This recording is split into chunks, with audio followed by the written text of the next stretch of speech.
Hello and welcome to another video on the channel. This is Chris, the MLS card guy, and today is all about change. We had a huge announcement from Sorare today. I've got a few changes that we are going to announce as well. The first of which being, we got a brand new camera. I gotta get used to looking into a different camera now. Hopefully this improves the quality for you guys. Big shout out to the Patreon for allowing me to do this and allowing me to get a brand new camera. It also allows me to kind of go different places and shoot different things. So hopefully you'll be able to see a little bit better content. So huge shout out to my guys over on the Patreon for that. Second big announcement of the day, we started a brand new podcast. Me and Chris Nash, who is the Sorare Messiah, who you may have seen me on his travel vlog video a few weeks ago down in Atlanta. We have a brand new podcast. It's called Sorare in the States. Just dropped yesterday, the first episode on Apple, Spotify, and Google Podcasts. So if you guys do like listening to podcasts, definitely head over to that and take a look. Make sure that you leave us a review, give us some comments. We're going to have questions, we're going to have guests, we're going to have different segments. So we've got a lot of stuff planned out.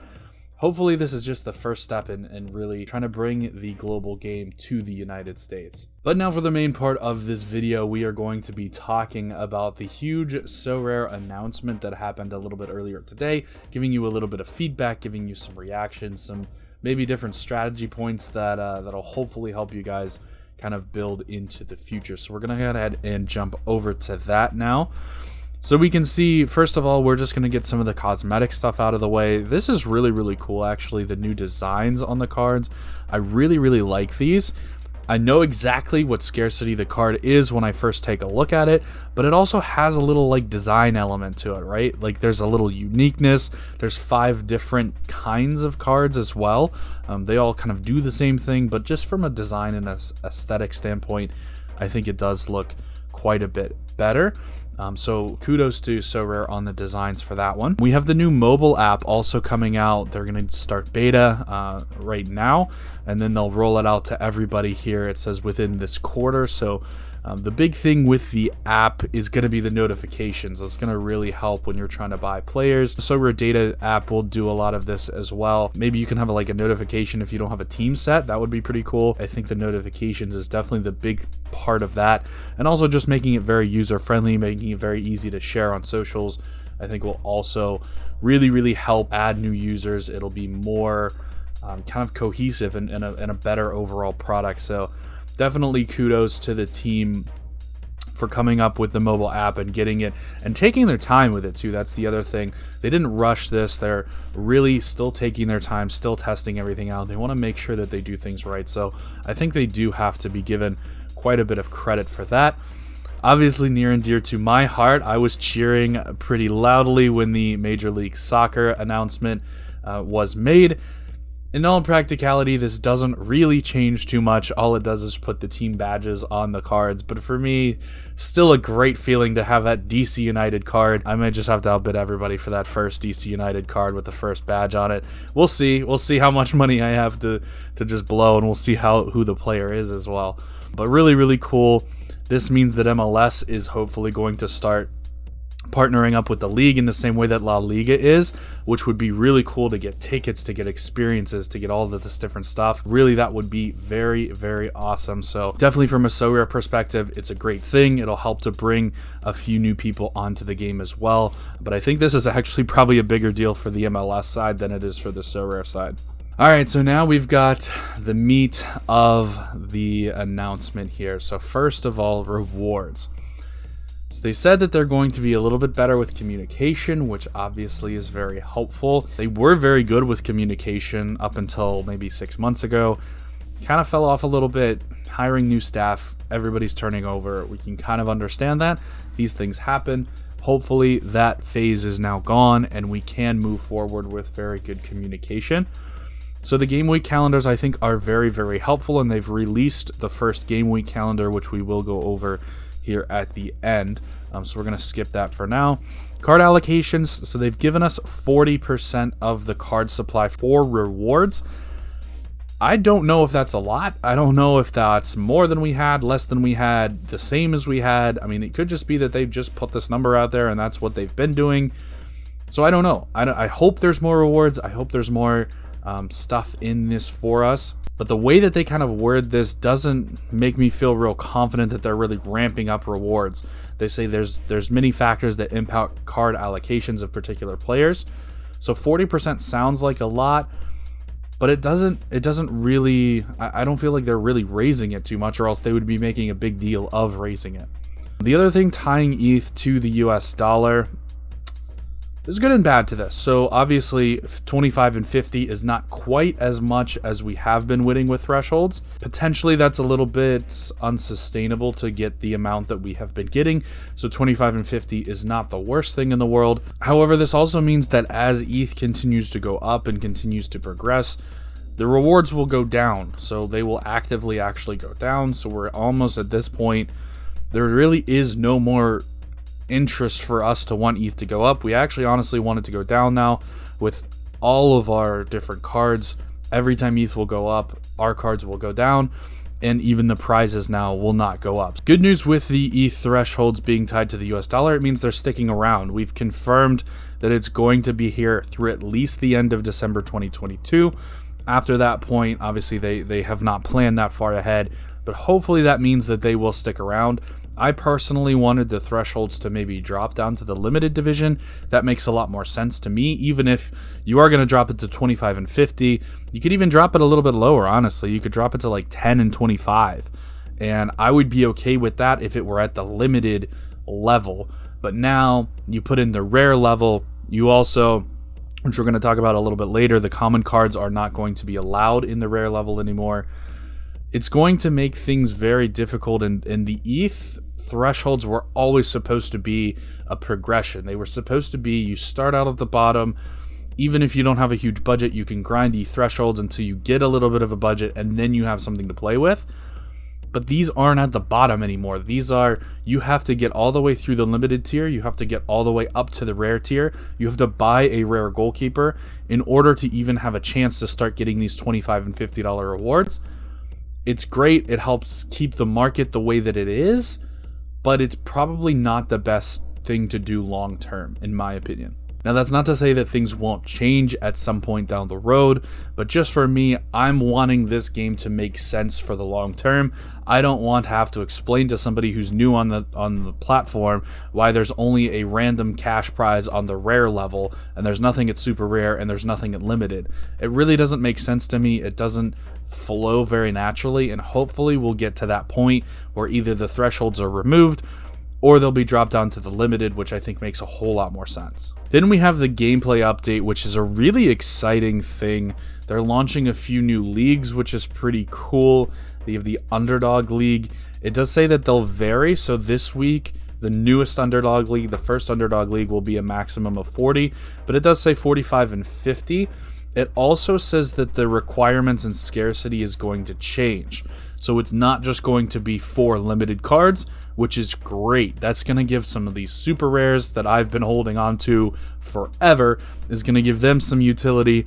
It's going to give some of the rare cards that would normally be ETH threshold kind of grinding cards that would kind of lose a little bit when they tie the ETH thresholds to the US dollar. It'll give them a little bit more opportunity as well. The Underdog League, I love. I think we've all been clamoring for it for a while, and I think now that it is here, it is a good step in the right direction. Specialist League is kind of an interesting one. They can kind of play around with things. You have to have like one of the really, really great players, plus you have to have 2 players that kind of stink.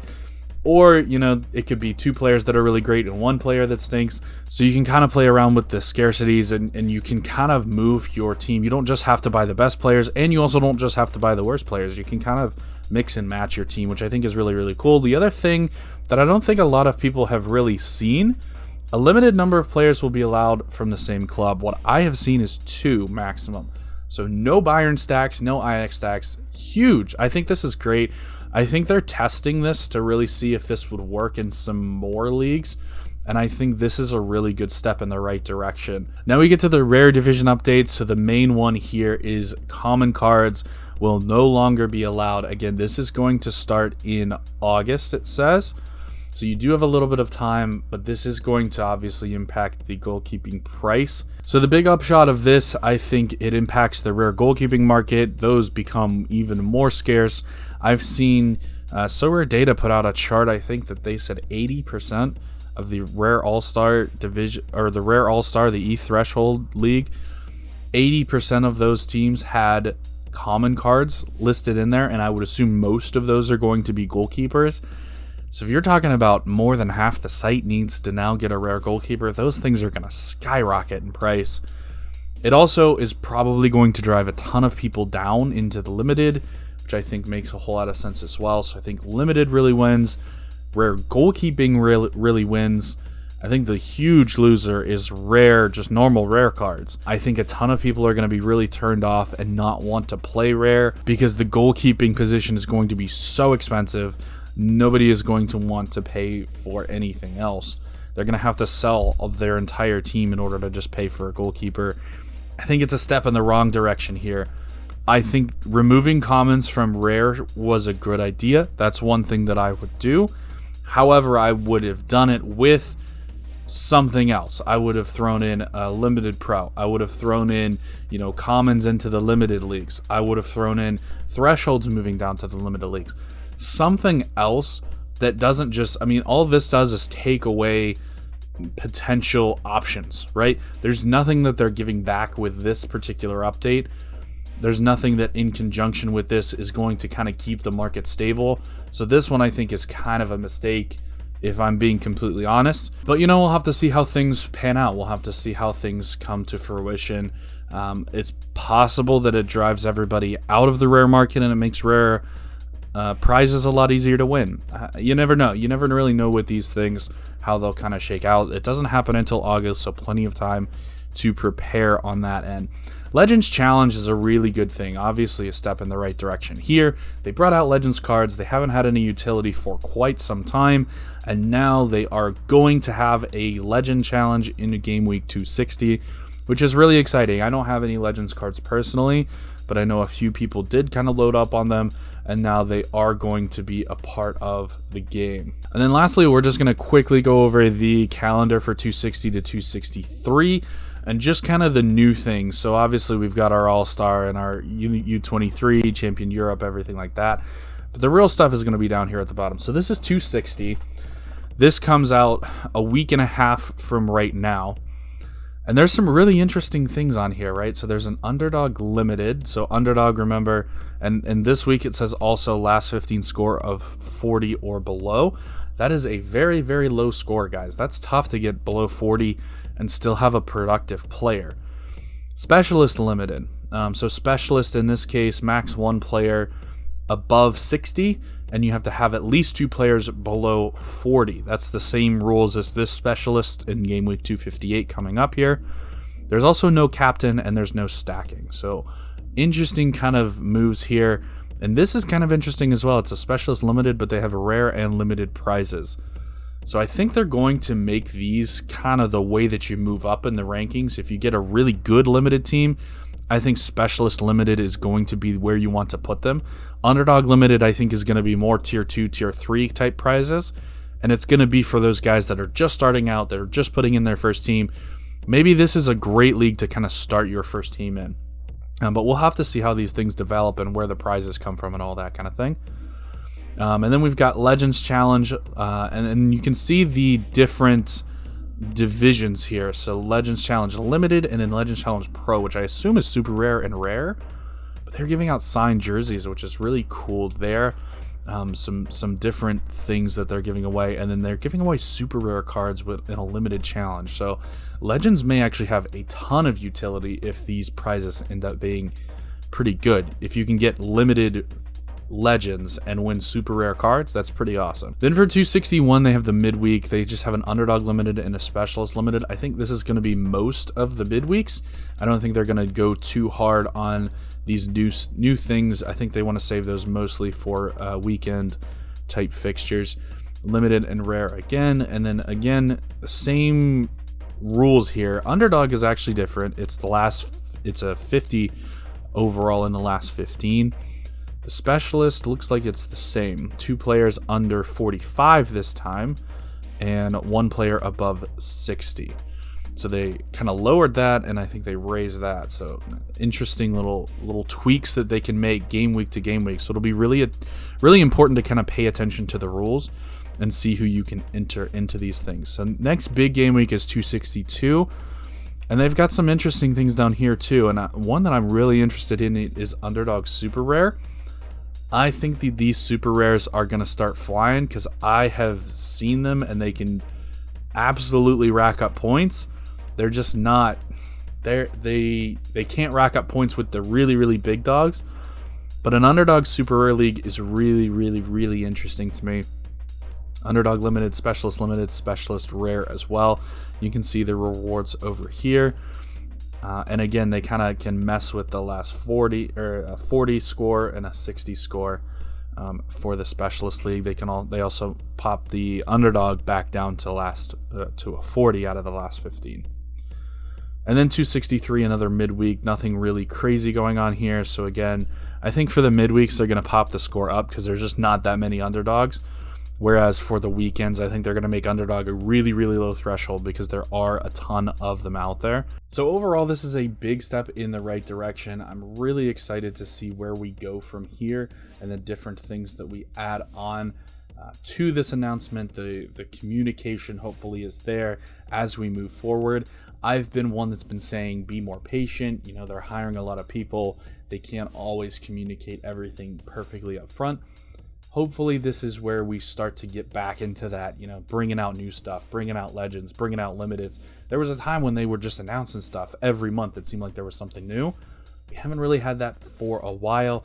Hopefully we're starting to get back into that season. So I'm really excited to see what we can do moving forward here on the platform. And obviously some great partnerships with MLS.